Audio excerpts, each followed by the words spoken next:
Hello, and welcome to the Renaissance Report, a freelance podcast series talking with educators and experts from everywhere on the need to improve climate, culture, and morale in K through 12 schools today, and how ideas from the Jostens Renaissance effort can help schools get there.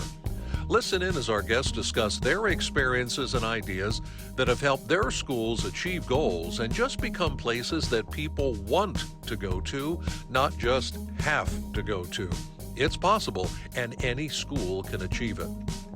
Our guest in this episode is Dr. Michelle CarneyRay-Yoder. Michelle is the superintendent of Central Regional School District in Bayville, New Jersey. But before she was a superintendent, she was an educator who later became a Jostens Renaissance Hall of Famer and is also currently a Jostens Renaissance champion leader for the northeastern part of the country. That would be Maine down to Pennsylvania, New Jersey, Delaware, and so on. Michelle has run the plays for a lot of years and has had great success in multiple school districts. So in this episode, we're going to talk about some of the ideas she's done, but especially we want to take a look at this from the superintendent level. We'll call that the top office level. Why should superintendents pay close attention to climate and culture in school, and how they can use the Jostens Renaissance effort in multiple buildings to ultimately be successful? First off, let's meet Michelle. All right, ladies and gentlemen, we're going to introduce you to the Mad Hatter. Now, most people have no idea what that means, but we will explain in just a moment. This is my friend, Dr. Michelle CarneyRay-Yoder, who is one of our Jostens Renaissance Hall of Famers. First off, Michelle, appreciate the time today. Thanks for joining us. Happy to be here. Now, we're going to talk about a bunch of things in this episode of the Renaissance Report podcast. We're going to especially hone in on two things. Number one, you are what we call a Jostens Renaissance champion. And we have a number of those across North America. And I think most Jostens schools have no idea about any of this. So we want to show, okay, here's what champions do, and here's how maybe they could help your school. But also, Michelle, you're a superintendent. And so a little later on, I want to get sort of a top-level superintendent view of Renaissance ideas and why it's important at the top level to somehow do some things, maybe not in one school, maybe in a bunch of schools, and why it's important for superintendents to kind of pay attention to this. So we'll get to that in a little bit. First off, Michelle, let's find out about you. Tell us something about your background, because you really, educator, principal, superintendent, you really climbed the ladder there. So tell us something about yourself, your background, where you're from. Tell us about you. So I'm from Egg Harbor Township, New Jersey, and I was a BC student. So when I was at Holy Spirit High School, I played basketball and I rowed crew. I was very much an athlete. I was very involved in student leadership, and I struggled at times in academics. And so when I got out of high school, when I went to college, I went to school on a Division I basketball scholarship. They actually found out I had a learning disability. And when I was in college at William & Mary, I really wanted to do better. And so I decided to go back after being a theater major undergrad. I decided to go back and become a teacher. I wanted to be a special education teacher because I have not only my own learning disability, but I wanted to make sure that my brother, who's also learning disabled, had the supports that he needed as he was coming up through school. So I studied to be a behavioral and learning disabilities teacher. And after 2 years of working in an alternative high school in Virginia, I moved home. I had just finished my master's in special ed, and I worked in special ed for quite a while at a couple different districts, was even on the child study team. It's interesting that I started out as a paraprofessional working in a classroom, moved to a classroom teacher, then moved to child study team. And I was inspired by my former superintendent, Dr. Robert Previty. I wanted to be him when I grew up, and I decided to go back for my master's in administration at Widener University, where I was very passionate about learning to be an administrator, and that in turn turned into a doctoral degree, where I actually did my dissertation research on Jostens Renaissance. It has been something that I was exposed to back in 2006 at Belhaven Middle School with Dr. Radnesky, who's my hero, my personal hero, my mentor. And I've worked really, really hard to just improve school climate and culture in the buildings that I've worked in. This is my 5th time starting a Renaissance program, my 2nd time as superintendent. I am very blessed with a staff that is all in, which has been pretty cool. My admin team is very excited about our next coming year. Cool. So you went over to the dark side and became an administrator. Correct. Okay. Now, joking. Okay, I'm joking. It's okay. Although, I tell people all the time that I'm on the dark side. It's okay. although, let me ask you this question, because in my time with Jostens over 2 decades, I've befriended many administrators, and I've told them all, I think you're crazy.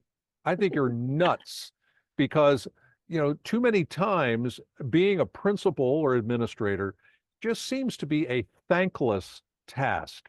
You get all the complaints, you get all the grief. People go to school board meetings and anymore these days, yell and scream and act out and all this other stuff.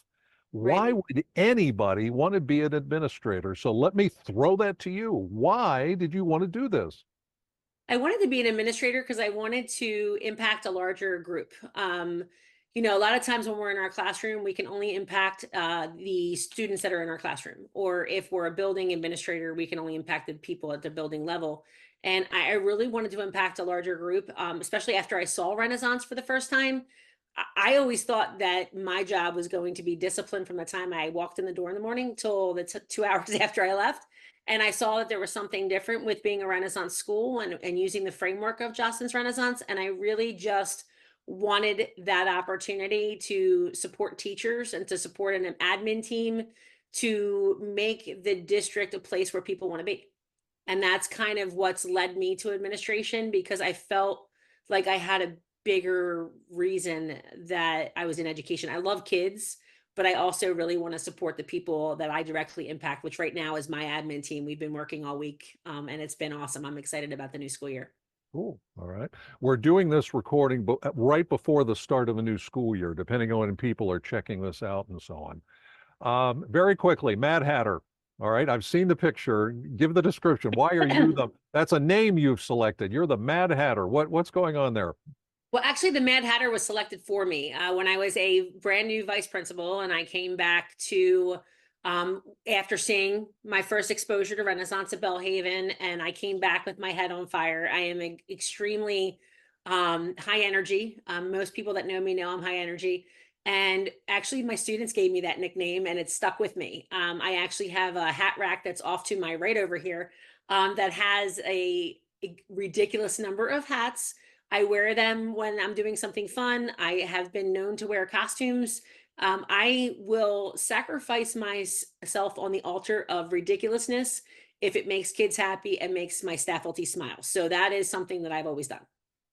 I can't say I've seen many administrators do what you just described. They would never they would never do that. Why not? If the kids think it's cool, why not? The kids even laugh at me thinking it's stupid sometimes, but if it makes them happy and makes them smile and makes the faculty smile, listen, I'll do whatever. I've stood out on a street corner in a tutu singing to people at morning drop off, because that's what one of my students used their tokens for, to make sure that I had that opportunity to look stupid. So all right, you're a braver person than me. All right, that tutu would be kind of tough. I don't know about that one. All right, let's turn the clock back. You kind of alluded to this, I think, a little bit. Before, you said you got Renaissance ideas and it was like boom, like you were on fire. Before that, what was, and I hate to use the word wrong, what was wrong that got you to go to a Renaissance thing and boom, you got on fire? Before that, what was not going right? What was missing that maybe you were kind of looking for?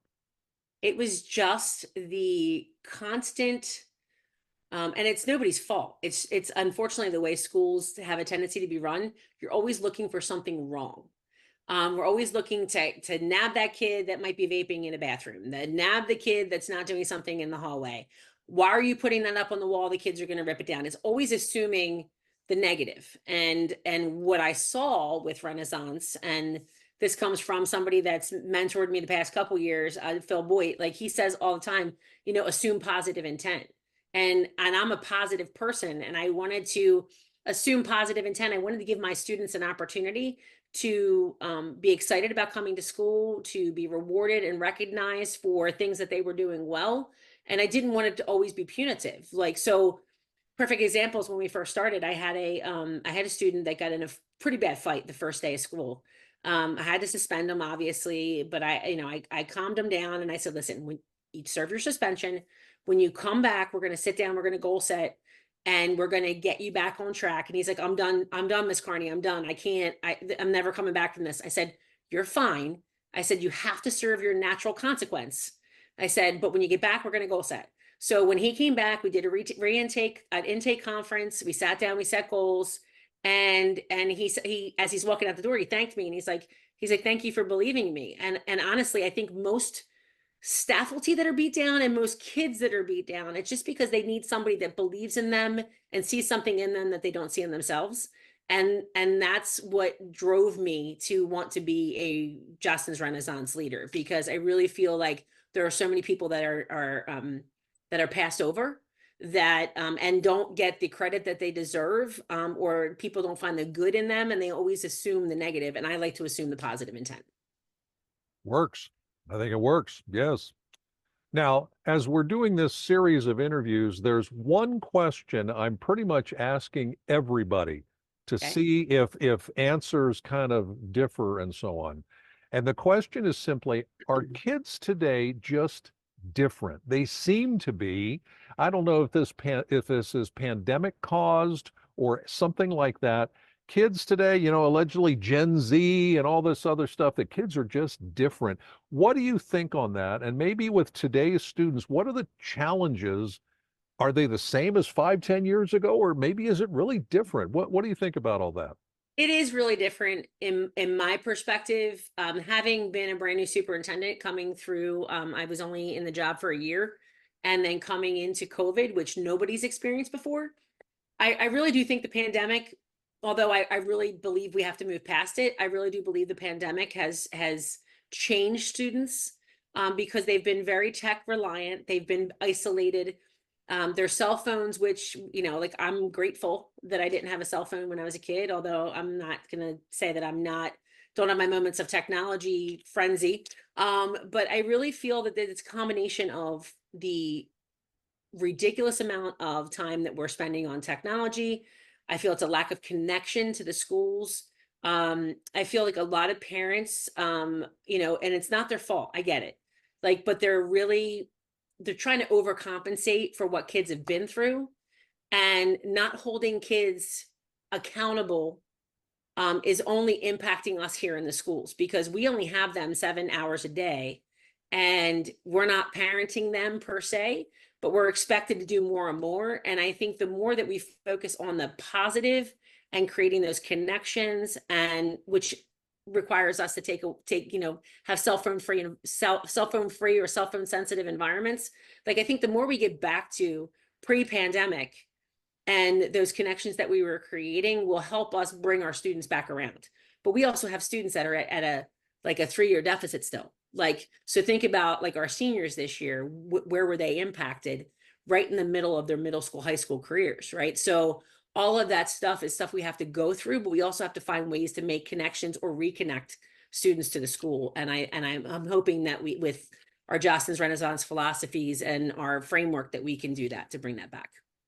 All right, let's talk about being a superintendent, but let me follow up. Did I hear that right? A 3-year deficit? Is that what you just said? Explain 3-year that. What do you mean? deficit, not necessarily academically, but they are struggling with where they were maturity wise, as they're trying to work from their bedrooms, or work from their kitchen counters, on a computer, behind a computer, on Zoom. I mean, we're on Zoom right now. Like, I have a relationship with you, so it makes it a different connection. Whereas a lot of kids, they never even got to meet their teacher in person the first year or two, depending on what school district.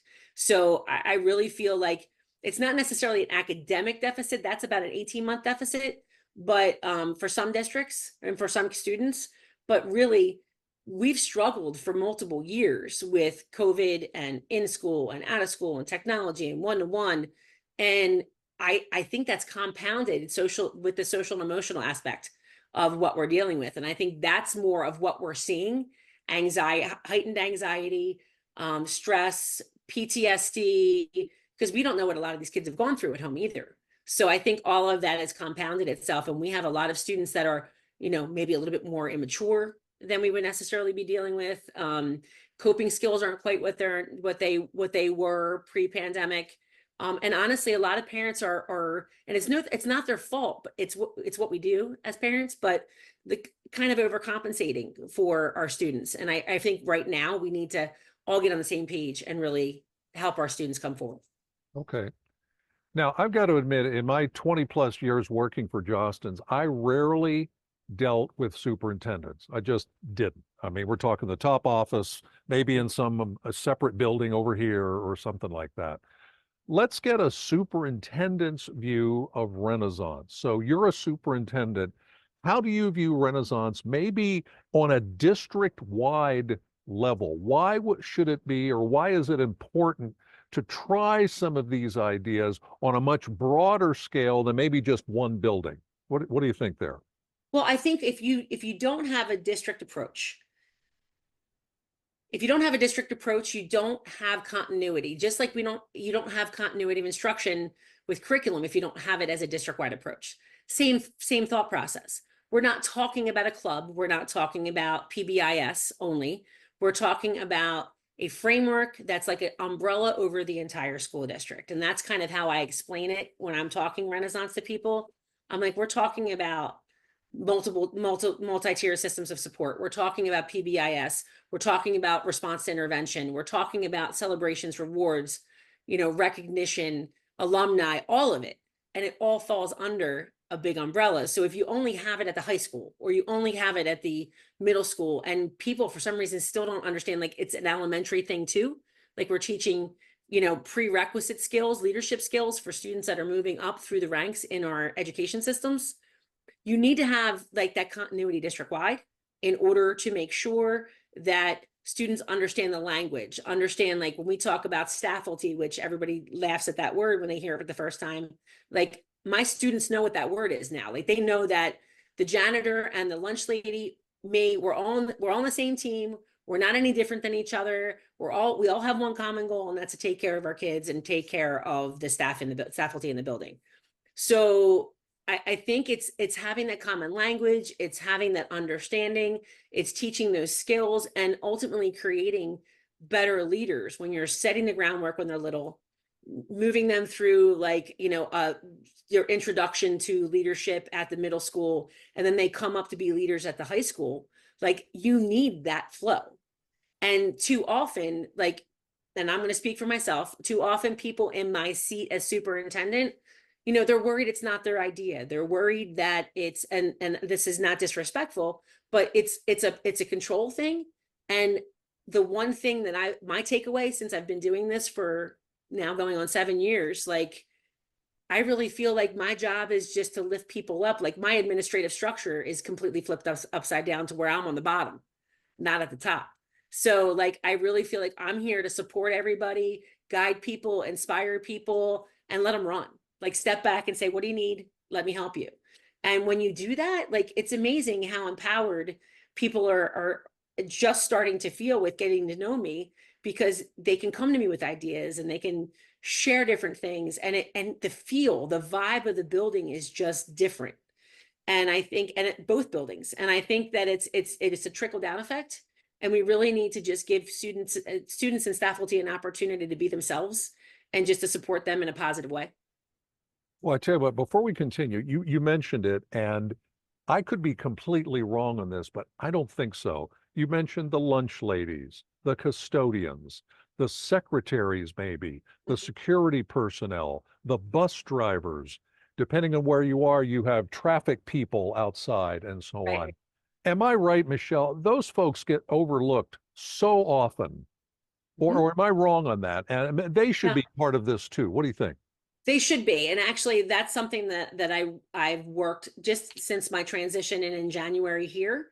I've worked really, really hard to make sure that I'm down at the bus yard and being visible, that I'm at events, that I'm in the cafeteria. Like actually my food service director is getting me my own chef jacket so I can help serve lunches. So I think it's important for people to understand that it takes a village, and there are people that are part of that village that you might not know or not necessarily realize that they're a part of it, but they need to feel as welcome and as a part of what we're doing as anybody else, because their buy-in helps us be successful. All right, now you're a superintendent, obviously. Do you, in your effort, are you the coordinator? I mean, are you the person sort of leading the effort? Is this something a superintendent should be doing with your various schools? What about the organization of all that? I think it's a matter of me introducing the concept, but realistically, the time that you get the best buy-in is when you introduce the concept, introduce the excitement, explain it. Like I did a lot of just calling things Renaissance because they already had a Renaissance program here from 20 years ago that kind of it was just a club. And I don't mean just a club, but it was a club. And but they didn't it's not just a club. It's a district-wide initiative to create a better or new or different traditions, and build on those traditions in addition to making your school feel better. So if I'm introducing it slowly, and like I just did training with my admin team today on what it is, truly what it is, and then I'm doing that at the beginning of the school year, like my whole goal is that more and more people are going to step up and want to take different things. Like I was super excited when we were planning that we started talking about incentives for every month, and it wasn't just the Renaissance Club that wanted it. Like Honor Society wanted 1 month, student government wanted 1 month, like to be the ones that facilitate that stuff. And that's what you want to see. To grow a program or to grow a framework in a district, you need to have multiple people. I can't do it by myself. I learned that the hard way my first year of trying. And it wasn't until I found I call them my OGs, but my OG advisors, that I was able to really make a difference, because then it was like dividing and conquering. I can't do it by myself. The only people that I can impact directly are my admin team. So my goal is to impact them and inspire them, and then that carries down to the faculty and students. We'll get back to more insights from Dr. Michelle CarneyRay-Yoder, superintendent, in just a moment. Again, taking a look at things from the superintendent, the top level, and why Jostens Renaissance ideas can be so valuable, not just for a school, but for an entire district. So we'll have more coming up with Michelle in just a moment. Now, depending on when you're listening to this, could be winter, spring, summer, and so on, at some point will become the next Jostens Renaissance Global Conference. This is simply, and we're a little biased, of course, one of the best educational conferences anywhere of any level of the entire year. And we're serious on that. This is a 3-day event that is simply amazing for any school out there looking to improve climate and culture and morale, and that would probably be just about every school or district out there. The Jostens Renaissance Global Conference is something you need to attend. The basic event is 3 days, 2 nights, in some beautiful spot across the United States, always different every year. And in this event, you can get ideas, you can get inspiration, you will absolutely get energy, and you will be able to collaborate with probably somewhere around 2,000 educators and interested students from all corners of North America. We do call this the Global Conference because we do have some people that literally fly in from wherever they're from, because they also want to improve the climate, culture, and morale of their particular school. This is a fantastic event that you just need to catch, and you will, again, fill up a notebook full of ideas. You will be fired up to go back to school to start using some of these ideas in your own particular building. Where can you get more information? Well, as always, go to the website, jostensrenaissance.com. Click on the events section there, and probably no matter what time of the year you might be listening to this, The next Jostens Renaissance Global Conference is probably going to be at the top of that next page. The sooner that you can register, the more money you will save. Yes, we have an early bird system so that the folks who sign up right off the bat when registration opens, which is usually in February, they will save the most from their registration fee as opposed to later on the regular fee. This event has become more and more popular. It seems to sell out every year. It used to be about 1,500 people, then it was 1,800 people. Now it's going to be over 2,000 people, depending on the venue, of course. So it pays, if you will, to save and sign up as soon as you can. All the information you need is on the website. The 3-day basic itinerary. When special speakers are announced, those are posted there as well. And we're talking about some real educational rock stars that come to JRGC. Any level of school, elementary school folks are there, middle school folks are there, high school folks are there.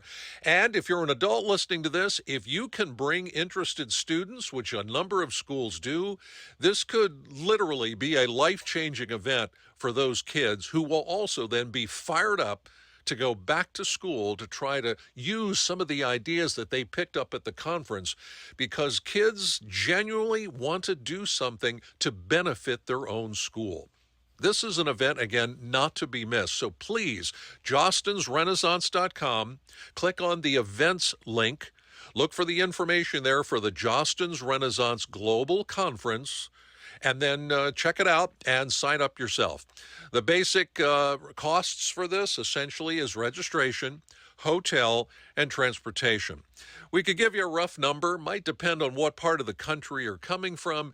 Maybe a very rough number would be around $1,500 to $2,000 per person. Of course, if you bring a larger group and folks can room together, well, then you save on your hotel room, of course. And again, and maybe in this particular case, if it's not that far from where you live, transportation costs might not be as much as in other situations. Either way, find the funding, start doing some really great fundraisers, because this is an event not to miss. There are some people that go to JRGC every single year because it is different every single year. If you're kind of dragging at your school, apathy, that's a big word these days, unfortunately, and you're looking for some solutions, the Jostens Renaissance Global Conference has those solutions. Check it out today. Again, depending on when you're listening to this, jostensrenaissance.com, click the events link, look for JRGC, and then we will hope to see you there. Now let's get back to our conversation with Dr. Michelle CarneyRay-Yoder here on the Renaissance Report. All right. Now, off the top of your head, an idea or two that are Renaissance related that you've used that have definitely made an impact. I don't know, can you throw out like one or two ideas that you can think of immediately, like that worked, people really like that? What, do you have anything like that? Actually, there's a lot of different ideas that we've that we've talked about, that we've done over the years. The one thing that I'm super excited about for this year particularly is the fact that we're getting back to a theme. So what we're doing is we actually are, the students came up with it because student voice is important. So, and I'm a firm believer in that. So the students actually came up with There's No Place Like Central, and we're doing a whole Wizard of A's, not Wizard of Oz, a Wizard of A's theme this year. And we have the yellow brick road, but instead of the ruby red slippers, it's a ruby red graduation cap with the Garnet City, not the, the Emerald. Emerald, thank you. Not the Emerald City. I drew a blank there. And all the pillars of the castle off in the distance are career and technical education, college, the military, all the different, avenues our students can take that they're looking for off in the future, and that we're focusing on graduation or, commitment to graduate. So those are things that I'm excited about with that, as far as, the theme itself. I think that's important to keep it fresh every year. And it's really worked when we've had a good theme every year, like that the kids get excited and get rejuvenated and it's not stale. But also too, really creating an incentive program and recognition program where kids feel seen, heard, and loved is huge. Like we do Students of the Month at every board meeting. And that's every grade level. And not only do they get a certificate, which, you know, everybody that can do certificates on a printer doesn't cost anything, but we did t-shirts. So it says, you know, hashtag SOTM for students or faculty of the month. And we do recognition at every board meeting. We do a lot of stuff over the loudspeaker. And we have a whole incentive calendar that we're doing incentive events every single month. Like I'm hoping that in November when they launch Wicked, that we'll be able to take a bunch of students as an incentive trip to see Wicked. So like we're just really trying to the more we create opportunities for kids to be excited about being here, the more that connection I think is really going to come into play. So I'm excited to see how it goes. Now, let's quickly mention, we're doing this interview in the summer 2024, depending on when people are checking this out. Yeah, Correct. the new movie Wicked coming out in the fall of 24 looks pretty cool. I'm excited, and it goes right along with our theme, so it'll be good. Yeah. Now, let me repeat. I'm glad you mentioned this. Student voice.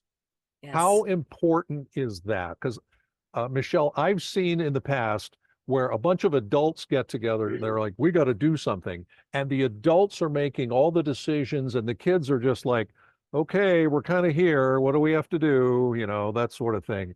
And invariably, they fall apart. Poof. Yep. Student voice. How important is it to get students actively involved with some decision making if you're going to have a successful Renaissance type effort? It's their school. So if we're constantly trying to force what we think is cool, I mean, I'm not going to disclose my age, but I'm old, and what I think is cool may not be cool to some of my students. And this is the first year in 18 years that I've been involved in Renaissance that I actually got a chance to bring students to the conference, and just to hear them talk and get excited and share ideas for themes and share different activities that they want to do. They had their notebooks full. And when you give students the keys to the kingdom, it's amazing to see how far they can run. And like, perfect example, they were desperate to have Carlos Ojeda Jr. Like, they're like, Dr. Cry, our classmates need to hear him. You need to figure out how to get him here for the first day. Make this happen. You know, they were joking when we were driving to dinner one night that they said they felt like they were driving with the president. Well, sometimes people can get things done. So I was super excited to share with them that I was able to get him here the first day of school, and they felt empowered because that was their request. And their request for the theme and their request for what they want things to look like and decorating and all of this stuff. And I really, and they even asked me for extra half days, which the board was very supportive of too, because that was student voice. I think when kids feel that they've been heard, they have more investment in what they're doing, and we're going to get more and more students on board. So I think that student voice, I know people are afraid of it, but again, assume positive intent, allow students to have an opportunity to be successful. And I think you'll see that things will grow pretty quickly. Give it a try. Give it Yep. a try. I swear, my observations, it works every time. It absolutely does. Because kids have skin in the game now, to use that line. Yep. And it's like, hey, we have a chance to influence our school. Let's do it. Boom. So there we Yep. go. Now, again, Michelle, I know from experience, administrators, you guys, you want proof. You want numbers. You want statistics. You want trends that this actually works. Mm-hmm. You're a superintendent. I'm assuming you must have something, the effect of doing some things and what that led to. Can you give us some examples there? So basically, the what's been really, really fun for me to see is that I know I left Summers Point, which is where I was for 5.5 years prior to coming to Central. And what I saw this summer was pretty amazing. It was my elementary school that where I used to work, actually not only received a platinum level school of distinction. Now that's pre-K through 3. Platinum level school of distinction. In addition to the fact in the state of New Jersey, we have Title I, obviously in the whole country, we have Title I schools, but we were considered an at-risk school district and at-risk schools. And they actually are out of status because of their integration of the Jostens Renaissance framework in the district. So that's huge. Our students are improving academically, improving behaviorally, improving with their attendance. They're no longer considered an at-risk elementary school, which is huge because that's our foundational level. So that made me super proud. And in addition to that, my middle school that I used to work with received their first gold level school of distinction. So right there, getting at a status, getting recognition like that, that's huge for any school district. But as far as statistics, my first 6 months on the job, like I said earlier, like we decreased discipline by 33% just implementing the framework in our school district. Kids were excited about coming to school. They wanted to see when, cool stuff was going to happen when I would put my hats on and come around with cool things. We had during the day dances and incentives, and it was fun. People have this assumption that you can only have fun in elementary school.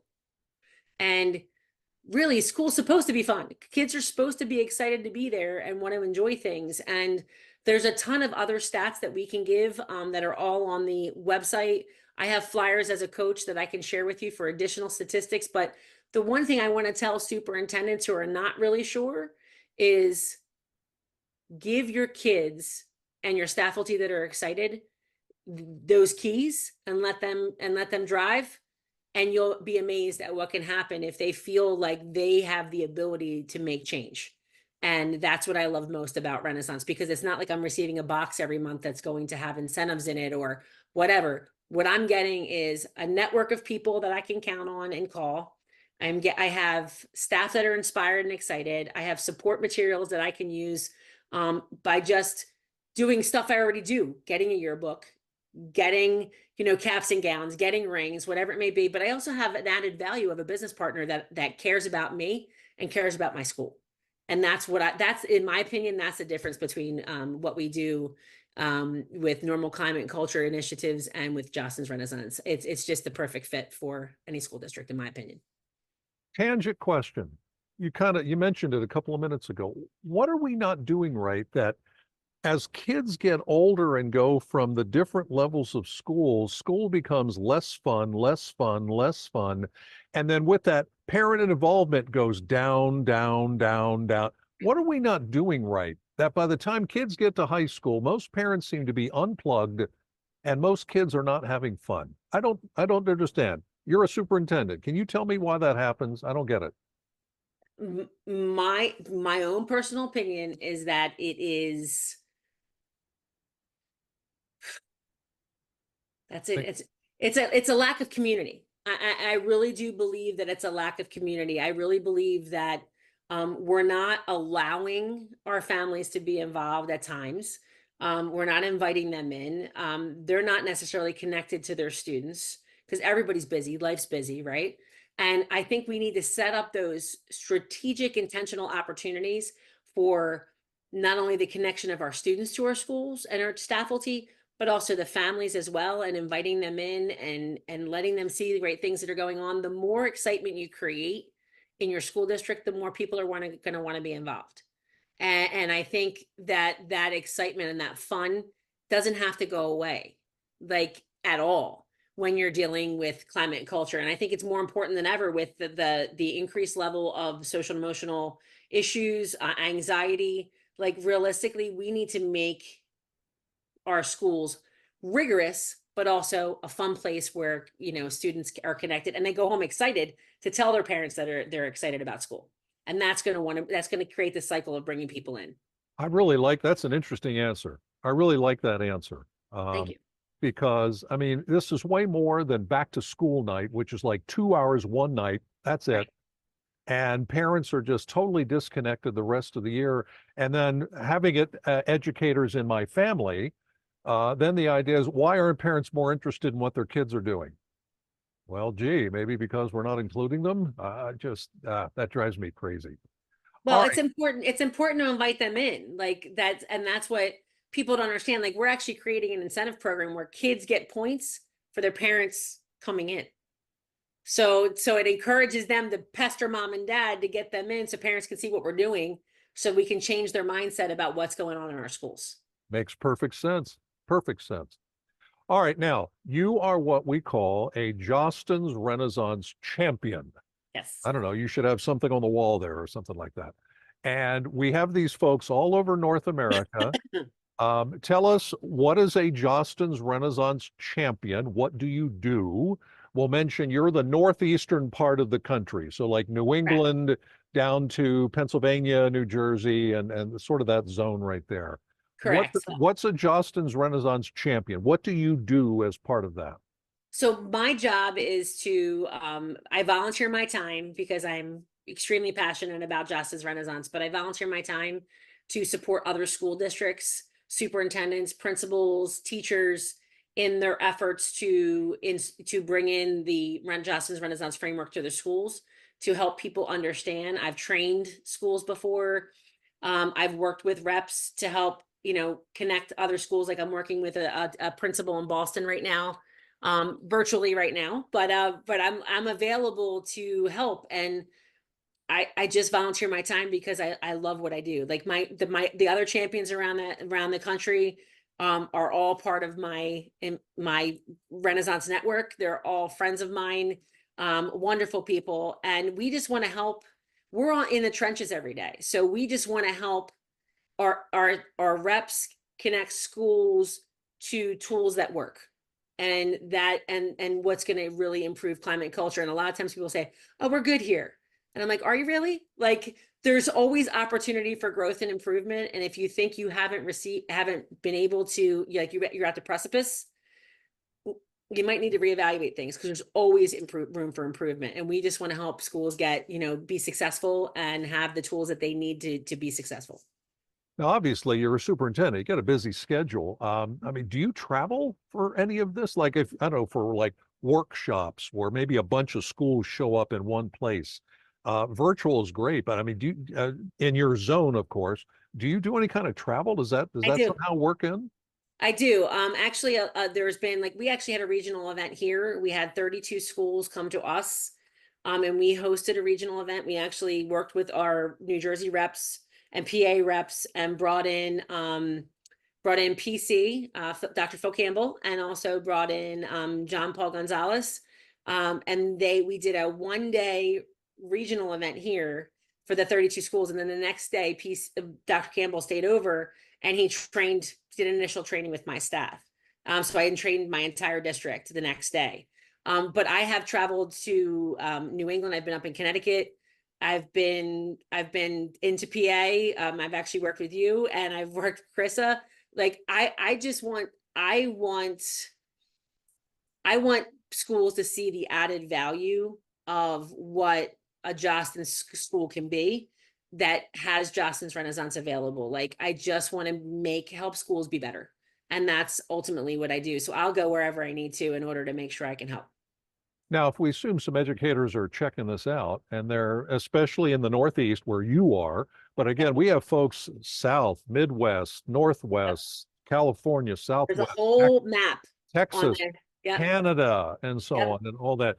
If a school's listening, or if folks are like, yeah, we'd like to get in touch with Michelle or something because we're from, I don't know, Rhode Island or something like that. How can they get a hold of you folks to maybe make some connections and get some more information? Well, they can talk to their rep because I actually send emails out to all the reps quite often, probably about once a month. But they all have my email. They all know how to get in touch with me, as do my colleagues that are in the other regions as well. And we're just basically looking to grow and, provide support. And the reps can get in touch with me. You can go right to the website and go to the regional champion page and click on our region, and it'll take you through Jostens to me. I'm always accessible. I've given people my cell phone number. I've given them my email address, and I've Zoomed. I actually had a Zoom last week with a principal from Boston. So I just, I'm always available. I mean, granted I have my work day, but I'll do this at 10 o'clock at night if I need to, just to make sure that I can provide that support to not only our reps, but also to all the schools that really want to make improvement. And this is any school, correct? Correct. All right, I've got, we're doing this by Zoom. I've got my spiffy Jostens shirt on and so on. Yeah, we'd love to have you have a Jostens partner. That'd be great. But what you're talking about, what you can do to help, that's for anybody, correct?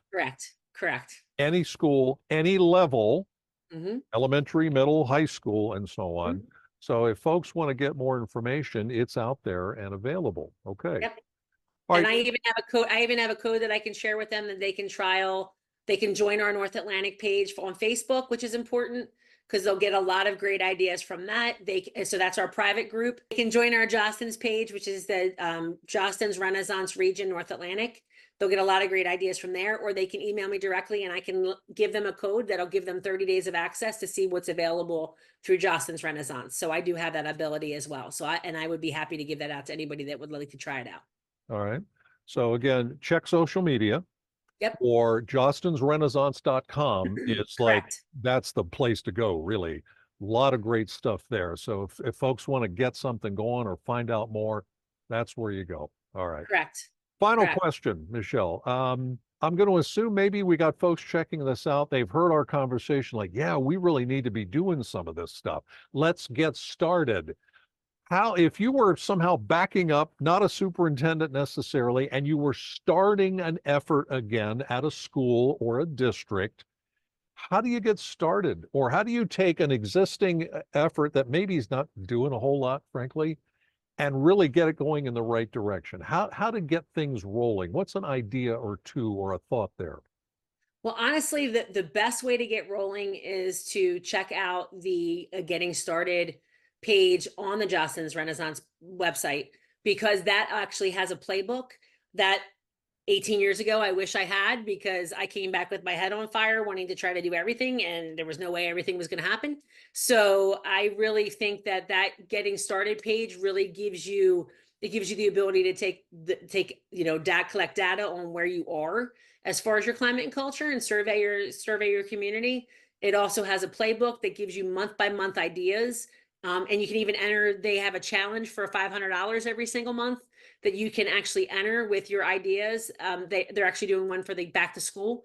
Every month they have a challenge. And then they have other ideas, best practices. That is probably the best part between all of the PD stuff that they have, as far as the harbor for students, for advisory. They have the green room, which Dr. Campbell does, and that is fantastic. I use that a lot with my faculty.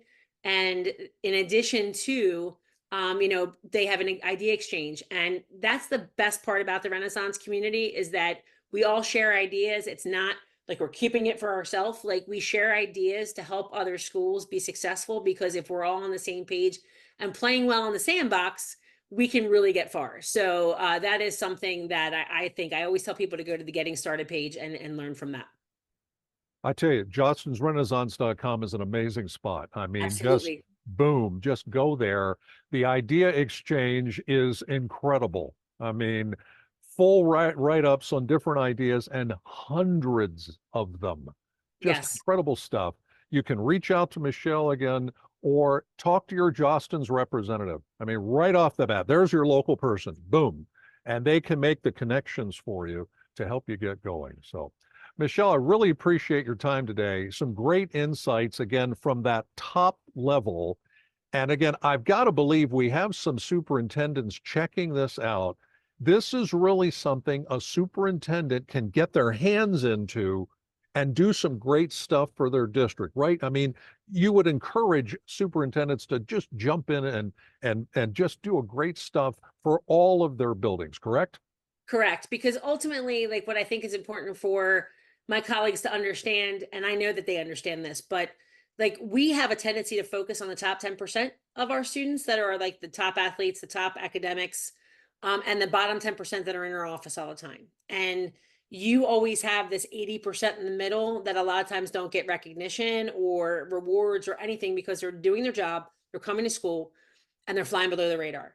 And our whole goal, and PC says this so well, we don't want any ghosts in our districts. We want kids to be seen and loved and heard. And the best way to do that is implementing a Jostens Renaissance program.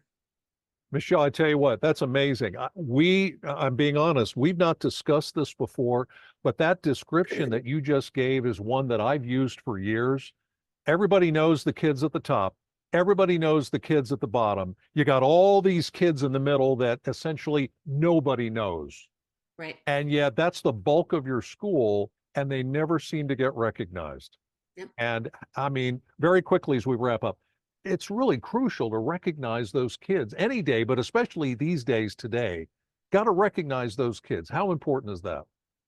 One recognition can change a kid's life, and I really do believe that. I had a student out here like a couple months ago having a really bad day. I'm brand new on the job, and I took 15 minutes out of my day just to go sit with her, calm her down, whatever. I don't know what kind of impact that had on her. I would hope that it maybe changed her day for the better, but we don't know the things that we're doing, how much of an impact it has on people until years down the road, or you get an email from somebody. And I really want people to start looking for those tiny moments. Phil says it so well, and this is not PC. This is Phil Boyd, who's another one of my mentors. There's a lot of Phils in my life. And Phil says all the time, tiny moments over time cultivate culture. And that's what I'm trying to do. I'm trying to cultivate a culture where people take a minute, stop, love people up, and ultimately it's just going to create a better place. I have to tell you one quick story. My first graduation here, I'm all excited. It's the first time they've ever done regalia at graduation. It's like a big deal. And it's my first year here as superintendent, and leading out the students, we go through graduation. And at the end of the graduation, I'm standing there and I'm just kind of taking it all in. And I get a tap on the shoulder, and I turn around, and I'm probably going to get choked up saying this. I turn around, and it's a student that I recognize her face, but I still don't know a lot of the kids because I'm so new. And she said to me, she goes, Dr. Cry, she goes, I just have to tell you, I know you've only been here for a short period of time, and I know I'm graduating. She goes, but you've really made a difference. And I want more people to feel that. So that's why I'm so passionate about what I do with Jostens Renaissance, and I want to help other schools. And you do it really well. Thanks. I've seen you up close and personal. You do it really well. Wow. Thank you. Michelle, appreciate your time again today. Go find your Mad Hat. Have some good times there. And thanks very much for your time today. Appreciate it. Thank you so much, Scott. Thanks for having me on. A big thank you to Dr. Michelle CarneyRay-Yoder for joining us on this episode. We hope you got some great ideas and inspiration here, and be sure to listen to the rest of our Renaissance Report series for more insights on education today and how to improve school climate, culture, and morale so that everybody wins, students and adults. Thanks for listening. See you next time.